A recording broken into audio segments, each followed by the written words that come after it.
Good morning. Welcome to Padmavati degree college Narasannapeta. ఈరోజు మనం ఈ వీడియోలో జువాలజీలో 4th సెమిస్టర్లో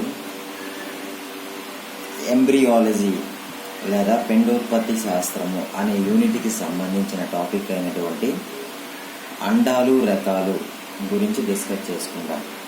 ఇది మనకి చాలా ఇంపార్టెంట్ టాపిక్, షార్ట్ ఆన్సర్గా వస్తూ ఉంటుంది. సాధారణంగా అండాలను ఉత్పత్తి చేసే జీవుల్ని అండోత్పాదక జీవులు అంటారు. అండోత్పాదక జీవులు అంటే అండాలని ఏర్పరిచే జీవుల్ని అండోత్పాదక జీవులు అంటారు. అయితే అండోత్పాదక జీవులు ఏర్పరిచే అండాలన్నీ ఒకే రకంగా ఉన్నాయా అంటే ఉండవు. రకరకాల అండాలు కనిపిస్తూ ఉంటాయి మనకి. అయితే ఈ అండాల యొక్క వర్గీకరణ దేని మీద ఆధారపడి ఉంటుంది అంటే అండాల్లో స్వన పదార్థం యొక్క ఉనికి, అండంలో స్వన పదార్థం యొక్క పరిమాణము, స్వన పదార్థం యొక్క విస్తరణ, కర్పరం కలిగి ఉండడము లేకపోవడం, విదలనాలు, ఇలా రకరకాల అంశాలను ఆధారంగా చేసుకుని అండాలను వర్గీకరిస్తారు. ఇప్పుడు మనం అండాల యొక్క వర్గీకరణ గురించి చూద్దాం. ఫస్ట్ వన్, అండములో పేదక పదార్థం యొక్క ఉనికిని బట్టి, అండములో పేదక పదార్థం యొక్క ఉనికిని బట్టి అండములో రకాలు. పేదక పదార్థము అంటే స్వన పదార్థము.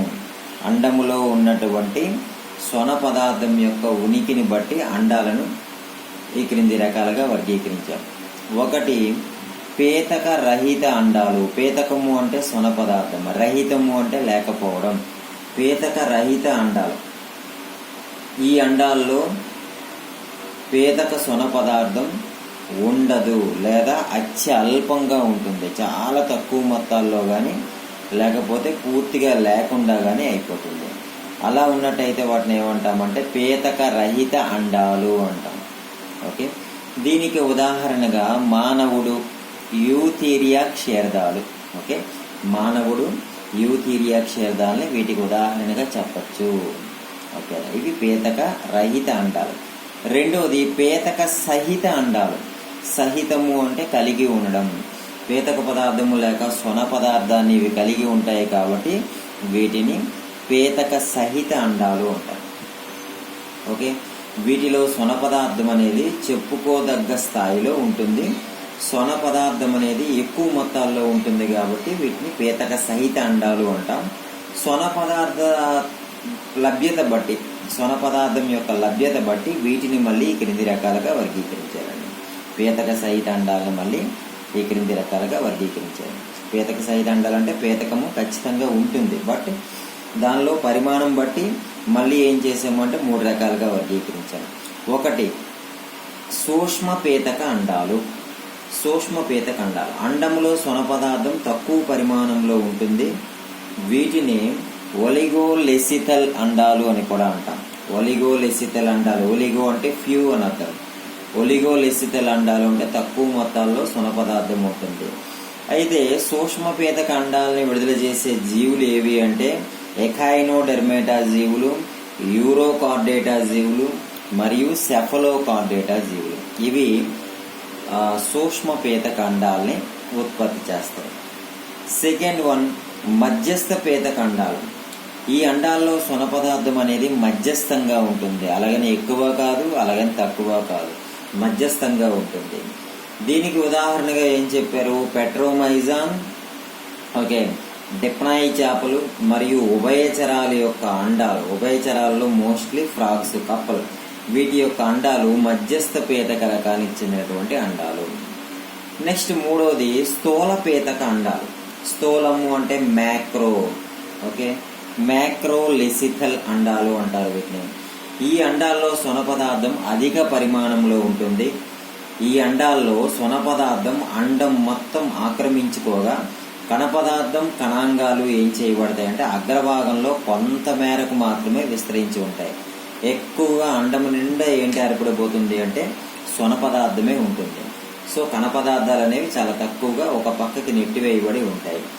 ఈ రకమైన అండాలు ఎపోడా జీవుల్లో కనిపిస్తాయండి. అలాగే సరీసృపాలు, ఇప్పుడు తొండలు కానీ లేకపోతే మొసలి కానీ వీటిలో కనిపించినటువంటి అండాలు కూడాను స్థూలపేతక అండాలుగా చెప్పుకోవచ్చు అన్నమాట. సో ఏపోడా జీవులు, తర్వాత ఇంకేమన్నాం సరీసృపాలు, పక్షుల్లో కూడా ఇప్పుడు కోడిగుడ్డు కానీ లేకపోతే ఒక బాతుగుడ్డు కానీ ఇవన్నీ కూడా దేని కిందకి వస్తాయంటే స్థూలపేతక అండాల కిందకి వచ్చేస్తాయి. సో ఇది అండాలు దేని బట్టి రకాలు అంటే పేతక సహిత అండాలు. పేతక సహిత అండాల్లో మళ్ళీ 3 రకాలు. సూక్ష్మ పేతక, మైక్రోలెసితలు అంటాము, మధ్యస్థ పేతక, మూడవది స్థూల పేతక. ఇలా 3 రకాలుగా వర్గీకరించారండి. ఇప్పుడు వర్గీకరణ రెండో వర్గీకరణ ఏంటి అంటే స్వన పదార్థం యొక్క విస్తరణ బట్టి అండాల రకాలు. ఇంతకు ముందు ఏం చేసాము, పేతక పదార్థం యొక్క ఉనికిని బట్టి వర్గీకరించాము. ఇప్పుడు స్వన పదార్థము లేక పేతక పదార్థం యొక్క విస్తరణ, అండంలో అది ఎలా విస్తరించి ఉంది, అండమంతా విస్తరించి ఉందా లేకపోతే ఒక పక్కకి విస్తరించి ఉందా అనే దాన్ని ఆధారంగా చేసుకుని అండాలని మళ్ళీ వర్గీకరించామండి. స్వన పదార్థం యొక్క విస్తరణ బట్టి అండాలు 2 రకాలు. ఒకటి సమపేతక అండాలు. స్వన పదార్థం అనేది అండము యొక్క జీవ పదార్థంలో అంతటా ఒకే రకంగా సమానంగా విస్తరించబడి ఉంటుంది. అలా ఉన్నట్టయితే అండాలను ఏమంటామంటే సమపేతక అండాలు అంటాం. 2 విషమపేతక అండాలు. ఈ రకం అండాల్లో స్వన పదార్థం సమానంగా విస్తరించబడి ఉండక స్వన పదార్థం ఏదో ఒక ప్రాంతంలో ఎక్కువగా కేంద్రీకృతమై ఉంటుంది. ఓకేనా, అంటే ఇది విషమపేతక అండాలు. సమపేతక అండాలు అయితే స్వన పదార్థం అనేది సమానంగా అండం మొత్తం విస్తరించబడి ఉంటుంది. విషమపేతక అండాలు అంటే ఈ రకమైనటువంటి అండాల్లో స్వన పదార్థం ఏదో ఒక ప్రాంతంలోనే ఎక్కువగా విస్తరించబడి ఉంటుంది. వాటిని విషమపేతక అండాలు అంటాము. సో ఇది స్వన పదార్థం విస్తరణ బట్టి అండాలు 2 రకాలు. ఓకే, నెక్స్ట్ వన్ 3వ వర్గీకరణ కర్పరం బట్టి. కర్పరం యొక్క ఉనికిని బట్టి అండాన్ని ఆవరించి ఏముంటుంది, కర్పరం ఉంటుంది. అందుకే క్లేడాయిక్ రకం అండాలు అంటాం. కర్పరం ఉంటే క్లేడాయిక్ రకాలు. ఓకే, కర్పరం గట్టి కర్పరం ఉంటుంది అండం పైన. సో కర్పరం ఉందా లేదా అనే దాన్ని ఆధారంగా చేసుకొని అండాలను 2 రకాలుగా వర్గీకరించామండి. అవి ఒకటి కర్పర సహిత అండాలు. కర్పరము సహితం అంటే ఉంది, కర్పర సహిత అండాలు. దీనిలో అండాన్ని ఆవరించి గట్టి కర్పరం ఉంటుంది. అందువల్ల వీటిని కర్పర సహిత అండాలు అంటాము. ఈ కర్పర సహిత అండాలు మనందరం చూసే ఉంటాం. ఏవి అంటే పక్షుల తాలూకా అండాలు కానీ గుడ్లు కానీ లేకపోతే సరీసృపాల యొక్క గుడ్లు కానీ వీటి కిందకే వస్తాయి. వీటిపైన తెల్లటి లేక ఏదో ఒక కలర్లో ఉన్నటువంటి కర్పరం అనేది ఉంటుంది. అండము క్లేడాయిక్ రకానికి చెందింది. కర్పరం కలిగినటువంటి అండాలని కర్పర సహిత అండాలు అంటాం. 2 కర్పర రహిత అండాలు. రహితము అంటే లేకపోవడం. ఓకేనంటే ఈ అండాలను ఆవరించి కర్పరం అనేది గట్టి కర్పరం ఉండదు. దీనికి బదులుగా జెల్లీ కోట్ అనే ఒక రకమైనటువంటి పొర ఉంటుంది. ఓకేనా, కర్పరం అనేది వీటిలో లోపించింది. ఎగ్జాంపుల్ ఉభయచరాలు చేపల యొక్క అండాలు. ఉభయచరాలు చేపల యొక్క అండాలు మనం చూసినట్టయితే అవి మ్యూకస్ దీనిలాగా ఉంటాయి, శ్లాష్మయుతంగా ఉంటాయి. వాటిపైన కర్పరం ఉండదు. సగ్గుబియ్యం ఉడికిస్తే ఎట్లా ఉంటాయో అలా ఉంటాయి వాటి యొక్క అండాలు. నొరగలాగా పట్టుకుంటే జారిపోయేటట్టుగా ఉంటాయి. వాటికి కర్పరం అనేది ఉండదు. నీటిలో ఉండే జీవులు కాబట్టి వాటికి కర్పర సహిత అండాలు అనేవి లేవు. కర్పర రహిత అండాలే ఉంటాయి.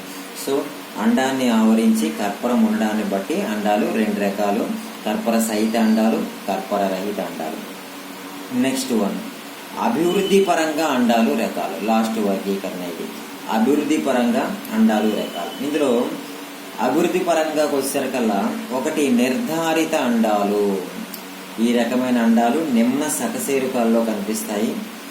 ఈ రకమైన అండాల్లో వెదలన రేఖను అనుసరించి ఏర్పడినటువంటి బ్లాస్టోమియర్లు. వెదలన రేఖ అంటే అండం 1 నుంచి 2గా ముక్కలవుతుంది. ఆ ముక్కలు అయ్యేటప్పుడు మధ్యలో ఏర్పడినటువంటి రేఖను ఏమంటామంటే వెదలన రేఖ అంటాం. అలాగే 2 కాస్త 4 అవుతాయి, 8 అవుతాయి, 16 అవుతాయి. ఇలా ముక్కలు అవుతూ ఉంటాయి అన్నమాట. ఆ ఏర్పడే రేఖలను ఏమంటామంటే విభజన రేఖ లేక వెదలన రేఖ అంటాం. వెదలన రేఖను అనుసరించి ఏర్పడినటువంటి బ్లాస్టోమియర్లు. ఇప్పుడు అండంలో 2 ముక్కలు అయింది అనుకోండి అండం. ఆ 2 ముక్కల్ని ఏమంటామంటే బ్లాస్టోమియర్లు. వెదలనంలో ఏర్పడినటువంటి భాగాలను ఏమంటామంటే బ్లాస్టోమియర్లు అంటాం. ఈ బ్లాస్టోమియర్లు భవిష్యత్తు పిండములోని అవయవాలను నిర్ధారించేవిగా ఉంటాయి. ఇప్పుడు అండం అనేది విదలనం చెందుతూ ఉంది. విదలనంలో ఏర్పడినటువంటి బ్లాస్టోమియర్లో ఇది మూత్రపిండాన్ని ఏర్పరుస్తుంది, లేకపోతే ఇది గుండెని ఏర్పరుస్తుంది, ఇది చర్మాన్ని ఏర్పరుస్తుంది అని మనం చెప్పగలిగినట్టయితే ఆ రకమైనటువంటి అండాలను ఏమంటామంటే నిర్ధారిత అండాలు అంటాం.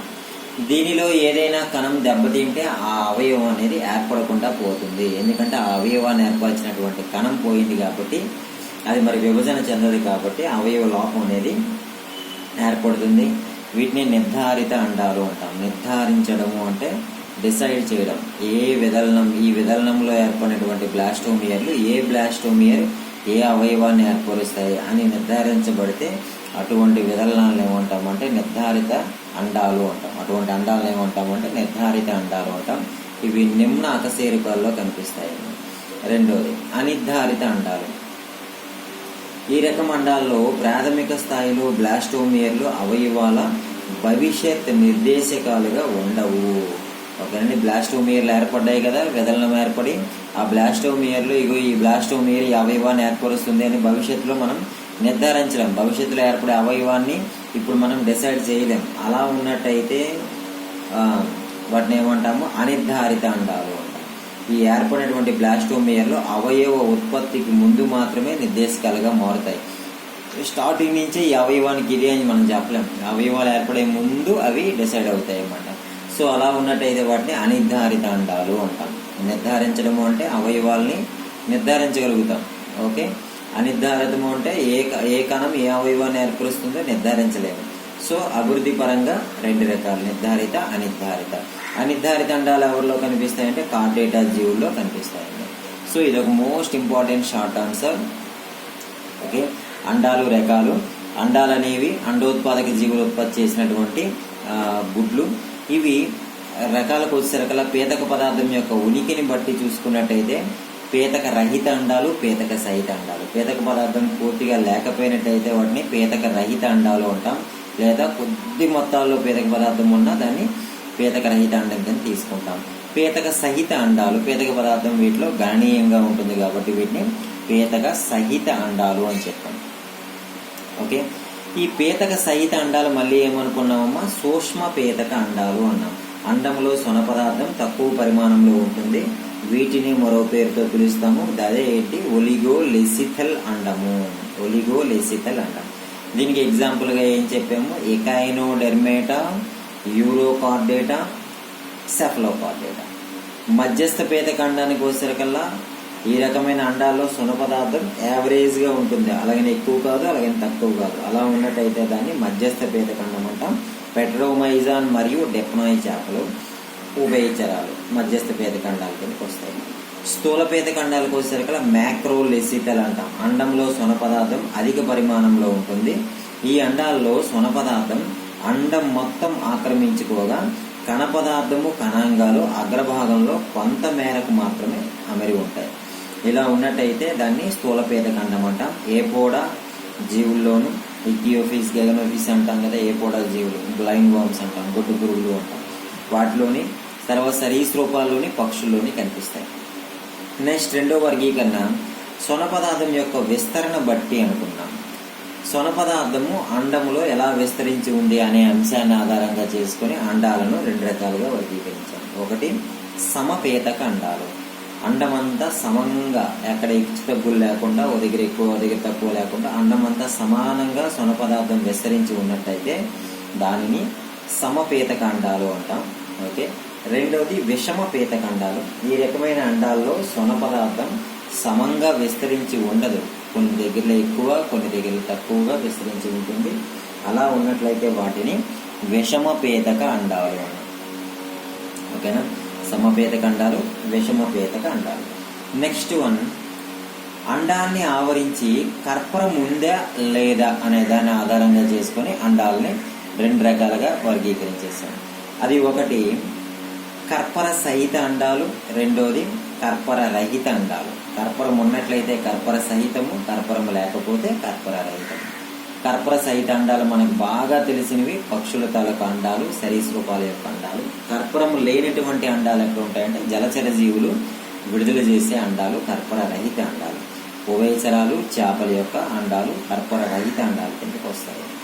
అభివృద్ధి పరంగా చూసుకున్నట్టయితే నిర్ధారిత అండాలు, అనిర్ధారిత అండాలు. నిర్ధారించడము అంటే ఏం చేయగలుగుతాము, వాటి యొక్క బ్లాస్టోమియర్లు ఏర్పడేటప్పుడు ఆ బ్లాస్టోమియర్లు ఫ్యూచర్లో ఏ అవయవాన్ని ఏర్పరుస్తాయి నిర్ధారించగలిగినట్టయితే వాటిని నిర్ధారిత అండాలు అంటాం. అలా నిర్ధారించలేకపోతే వాటిని అనిర్ధారిత అండాలు అంటామండి. ఓకే, ఈరోజు మనం మరొక టాపిక్ డిస్కస్ చేసుకుంటాం. ఇందులోనే అండ త్వచాలు, అండము చుట్టూ ఉన్నటువంటి త్వచాల గురించి డిస్కస్ చేసుకుందాం. ఇది వేరే షార్ట్ ఆన్సర్. వివిధ రకాల అండ త్వచాలను వివరించండి అని క్వశ్చన్ వస్తూ ఉంటుంది మనకి. సో అండాన్ని ఆవరించి ఉండే త్వచాలను ఏమంటామంటే అండ త్వచాలు అంటాం. అండ త్వచాలు అంటే అండాన్ని ఆవరించి ఉండే త్వచాలనే అండ త్వచాలు అంటాం.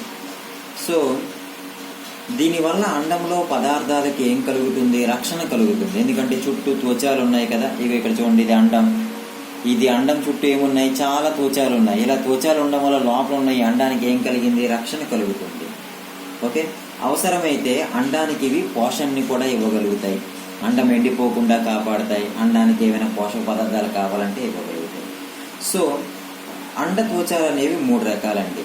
ఒకటి ప్రథమ అండత్వచం, 2 ద్వితీయ అండత్వచం, 3 తృతీయ అండత్వచం. ఫస్ట్ది ప్రథమ అండత్వచం. దీనిలో పేతక త్వచం అని కూడా అంటారు. ఈ త్వచాన్ని ఏమని పిలుస్తాము అంటే పేతక త్వచము అని కూడా పిలుస్తూ ఉంటారండి. అండాన్ని ఆవరించి ఉండే బయట పొరనే పేతక స్తరము అంటాం. ఫస్ట్ త్వచం ఉంది కదా, ప్రథమ త్వచము అన్నాం. ఈ లోపల ఈ త్వచాన్ని ఏమంటాము, పేతక త్వచము అని కూడా అంటాం. ఇది అండాన్ని ఆవరించి ఉన్నటువంటి బయట పొర. చేపలు, ఉభయచరాలు, సరీసృపాల్లో మైక్రోవిల్లే అమరిక వల్ల ఈ ప్రాథమిక త్వచం అనేది లేక ప్రథమ త్వచం అనేది ఎలా కనిపిస్తుంది అంటే కిరణాల రూపంలో కనిపిస్తుంది. ఇక్కడ మనకి ప్లెయిన్ గా ఉంది కదా, అలా కాకుండా ఇలా కిరణాల రూపంలో కనిపిస్తుంది. వీటిలో చేపలు, ఉభయచరాలు, సరీసృపాలు. కనుక దీన్ని ఏమంటామంటే జోనా రేడియేటా అని పిలుస్తాం. ప్రాథమిక త్వచాన్ని ఉభయచరాలు, చేపలు, సరీసృపాల్లో ఏమని పిలుస్తాము, జోనా రేడియేటా అని పిలుస్తాము. క్షీరదాల్లో ప్రథమ అండత్వచాన్ని జోనా పెల్యూసిడా అని పిలుస్తాం. జోనా రేడియేటా అక్కడ, జోనా పెల్యూసిడా అని పిలుస్తాం. ఇక్కడ ఎకైనోడెర్మేటాలో మరియు అత్యధిక సముద్ర అకశేరుకాల్లో ప్రథమ అండత్వచం మందమైన శ్లేష్మముతో కూడి ఉంటుంది కాబట్టి దాన్ని జెల్లీ కోట్ అంటాం. ఎకైనోడెర్మేటా జీవుల్లో అయితే ఏమంటాము, జెల్లీ కోట్ అంటాం. చేపలు, ఉభయచరాల్లో ఏమంటాము, జోనా రేడియేటా అంటాం. క్షీరదాల్లో అయితే జోనా పెల్యూసిడా అంటాం. ఇది ప్రాథమిక అండత్వచానికి ఉన్నటువంటి పేర్లు. ఓకే, దీన్నే పేతక త్వచము అని కామన్ గా అంటాం. అండం మీద ఉన్నటువంటి ఫస్ట్ పొర ఇది. ఓకేనా, ఇది కిరణ రూపకంగా ఉంటే వాటిని జోనా రేడియేటా అంటాము. అలా కాకుండా ఆవరించి ఉంటే, జనరల్ గా అండత్వచాన్ని ఆవరించి ఉంటే, అండాన్ని ఆవరించి ఉంటే జోనా పెల్యూసిడా అంటాము. అలా కాకుండా ఒక జెల్లీ లాగా ఉంటే జెల్లీ కోట్ అంటాం. ఓకే, నెక్స్ట్ వన్ రెండో త్వచం. దీన్ని ఏమంటామంటే ద్వితీయ అండత్వచము అంటాం. ద్వితీయము అంటే ఏంటంటే 2 అని అర్థం. రెండవ అండత్వచము అని అర్థం, ద్వితీయ అండత్వచం. సో దీనిలో మనం అబ్జర్వ్ చేసినట్టయితే జోనా పెల్యూసిడా అంటే ప్రాథమిక అండత్వచము అనే దాన్ని ఆవరించి ఏముంటుంది అంటే ద్వితీయ అండత్వచము అనేది ఉంటుంది. ఓకేనా, ప్రాథమిక అండత్వచాన్ని ఆవరించి ఉన్నది ద్వితీయ అండత్వచం. అండములో అండం స్త్రీబీజ కోశంలో ఉన్నప్పుడు, అంటే స్త్రీబీజ కోశం నుంచి అండం ఇంకా విడుదల కాలేదు, అలా ఉన్నప్పుడు స్త్రీబీజ కోశంలో అండం ఉన్నప్పుడు పుటికా కణాల స్రావంతో ప్రథమ త్వచం పైన ద్వితీయ త్వచం తయారవుతుంది. స్త్రీబీజ కోశ పుటికలు ఉంటాయి కదా, ఆ పుటికల యొక్క స్రావంతో తయారైందే ఏది అంటే ద్వితీయ అండత్వచం. ఓకేనా, క్షీరదాల్లో దీన్ని ఏమంటామంటే కరోనా రేడియేటా అంటాం. కరోనా రేడియేటా అంటే ద్వితీయ అండత్వచము. ఇది ద్వితీయ అండత్వచం. ఎప్పుడు తయారవుతుంది, అండం అనేది స్త్రీబీజ కోశంలో ఉంది, ఇంకా అండం అనేది విడుదల కాలేదు బయటకు. అలాంటి సమయంలో ఈ ద్వితీయ అండత్వచం అనేది స్రవించబడుతుంది. దీన్నే కరోనా రేడియేటా అంటాం. మూడవది తృతీయ అండత్వచం. అండం స్త్రీబీజ వాహిక గుండా బయటకు వచ్చేటప్పుడు స్త్రీబీజ వాహిక స్రావకాలతో తృతీయ త్వచం అనేది ఏర్పడుతుంది. ఓకే, ఇది సాధారణంగా ఏమవుతుంది అంటే శ్వేతకం అంటే ఆల్బుమిన్తో కానీ, కర్పర పొర అంటే షెల్ మెంబ్రెయిన్ రూపంలో కానీ, కర్పరము రూపంలో కానీ ఈ తృతీయ అండత్వచం ఉంటుంది. చాలా వరకు తృతీయ అండత్వచం ఎలాగుంటుంది, గట్టి కర్పరంగా ఉండిపోతుంది అంటే. సో స్త్రీ బీజవాహిక గుండా అండం అనేది ప్రయాణించి బయటికి వచ్చేటప్పుడు ఈ త్వచం అనేది ఏర్పడుతుంది, తృతీయ అండత్వచం. ఓకే, అండత్వచం, ఈ తృతీయ అండత్వచం అనేది అండము స్త్రీ బీజ వాహిక గుండా బయటకు వచ్చేటప్పుడు స్త్రీ బీజ వాహిక స్రావకాలతో ఈ త్వచం ఏర్పడుతుంది. ఓకే, ఇది ఏ రూపంలో ఉంటుంది, శ్వేతకము లేదా ఆల్బుమిన్ రూపంలో ఉంటుంది. కర్పర పొరగా ఉండొచ్చు లేదా కర్పరంగా కూడా ఉండొచ్చు. అయితే ఈ తృతీయ అండత్వచం యొక్క విధి ఏంటి అంటే వివిధ అననుకూల పరిస్థితుల నుంచి అండాన్ని రక్షిస్తుంది. కర్పర పొర చాలా ముఖ్యమైనది కదా, కర్పరం అనేది ఎండావాన చలి నుంచి అండాన్ని రక్షిస్తుంది. ఓకే, అండత్వచాల యొక్క విధులు ఏంటి అంటే ఎదిగే పిండానికి యాంత్రిక ఒత్తిడి నుంచి రక్షిస్తాయి. పిండం లోపల ఎదుగుతూ ఉంది, అలాంటప్పుడు బయట నుంచి వచ్చే యాంత్రిక ఒత్తిడి నుంచి రక్షిస్తాయి. ఉభయచరాల్లో అండం అనేది నీటిపై తేలడానికి ఉపయోగపడుతుంది. నీటిపై తేలితేనే అండం అక్కడ ఫలదీకరణం చెందుతుంది. బహుశుక్రకణ ప్రవేశాన్ని కూడా నిరోధిస్తాయి. ఒక శుక్రకణమే అండంతో తాడనం చెందాలి, అండంలోకి ప్రవేశించాలి. అందుకు ఒక శుక్రకణానికే ప్లేస్ ఇస్తాయి. బహుశుక్రకణ ప్రవేశాన్ని నిరోధిస్తాయి. అవసరమైన పోషకాలని అండానికి అందిస్తూ ఉంటాయి. ఆక్సిజన్, CO2ల రవాణాలో కూడా ఈ అండత్వచాలు అనేవి పాల్గొంటాయి. సో ఇది అండం యొక్క త్వచాలు, అండత్వచాల యొక్క నిర్మాణము, వాటి యొక్క విధులు. ఓకే, ఇది ఒక షార్ట్ ఆన్సర్గా మనకు వస్తుందండి. Okay, thank you.